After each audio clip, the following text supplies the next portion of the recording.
Assalamualaikum warahmatullahi wabarakatuh. Perkenalkan, nama saya Abdul Jabar Albayaki dari jurusan Pendidikan Kepelatihan Olahraga Offering B. Di sini saya akan menjelaskan tentang materi latihan fisik. Di sini saya membahas materi fisik, latihan fisik weight training. Latihan fisik weight training yang kalian perlu ketahui yaitu pengertian latihan dahulu. Pengertian latihan adalah secara sederhana, latihan dapat dirumuskan yaitu segala daya tahan upaya untuk meningkatkan secara menyeluruh kondisi fisik dengan proses sistematis dan kondisi fisik dengan proses sistematik yang berulang-ulang, kian hari kian bertambah beban, jumlah, dan waktu dan intensitasnya. Nah, di sini saya akan menjelaskan pengertian weight training.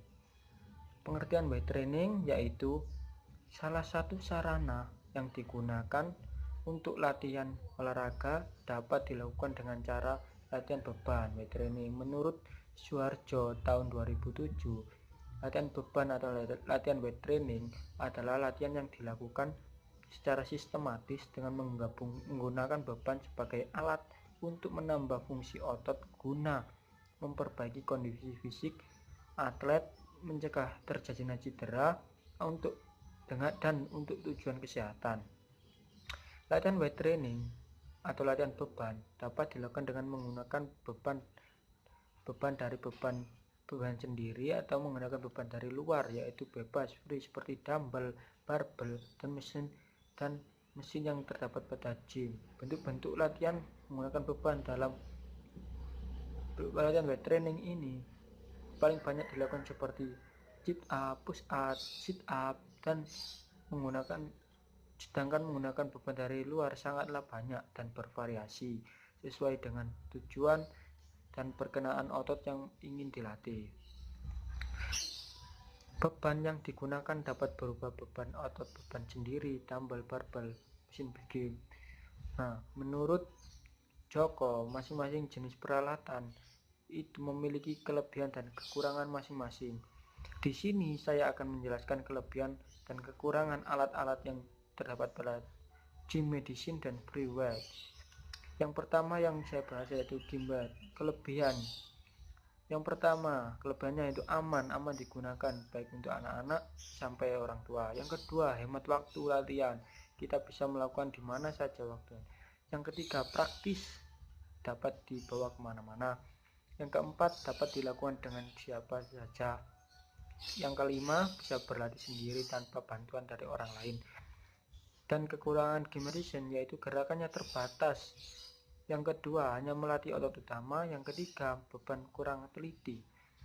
Nah, dan sedangkan free weight, kelebihannya yaitu gerakan leluasa.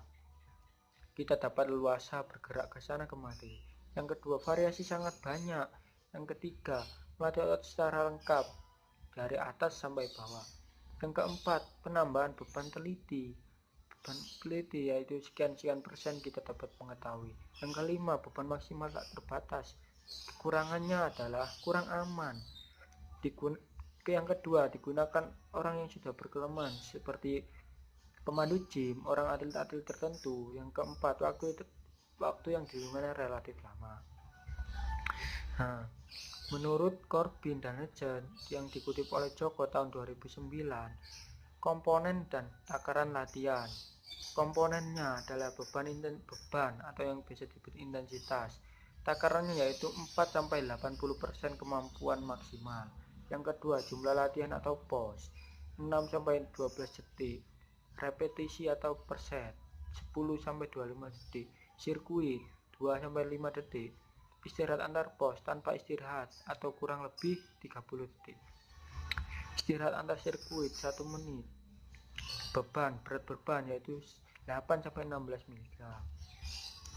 Nah, hasil penelitian dan pembahasan dari data penelitian yang diperoleh oleh SPPS komputer untuk mengetahui hasil uji T dan uji V variabel kekuatan meliputi kekuatan otot tungkai, otot tangan, dan kekuatan otot tangan pull dan kekuatan otot tangan push. Selain itu dapat mengetahui kemampuan Kemampuan daya tahan otot yang meliputi daya tahan otot tubuh bagian atas, perut, dan bagian lengan dan bahu. Komponen kekuatan otot tungkai. Hasil analisis yaitu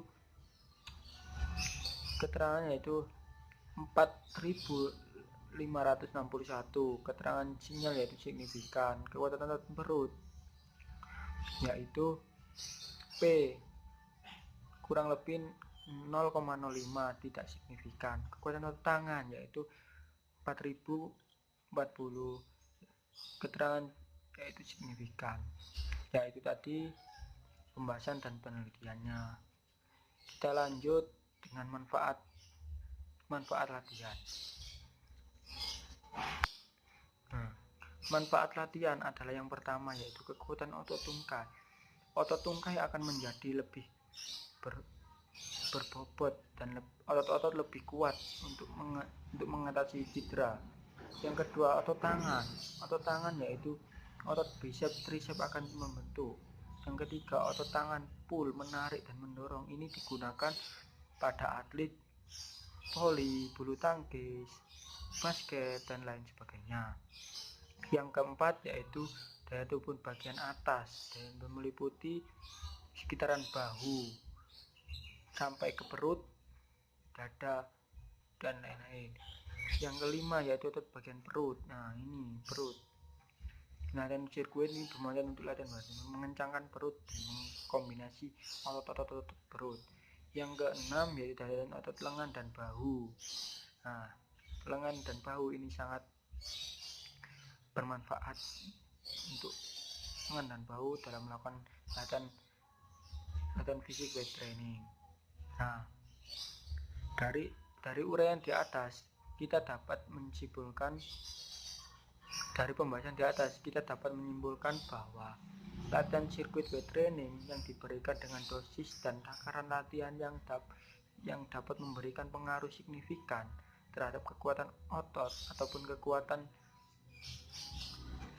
otot yang signifikan, mengalami peningkatan yang signifikan adalah kekuatan otot tungkai, kekuatan otot tangan menarik, dan kekuatan otot tangan mendorong.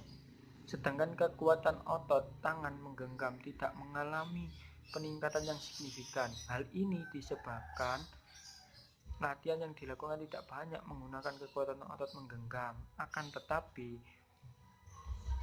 lebih banyak difokuskan pada latihan otot-otot besar. Selain otot-otot dan latihan sirkuit weight training ini juga dapat meningkatkan kemampuan daya tahan otot. Adapun peningkatan daya otot yang signifikan setelah diberikan perlakuan berupa latihan sirkuit weight training ini yaitu terjadi peningkatan otot tubuh bagian atas, perut dan lengan dan bahu.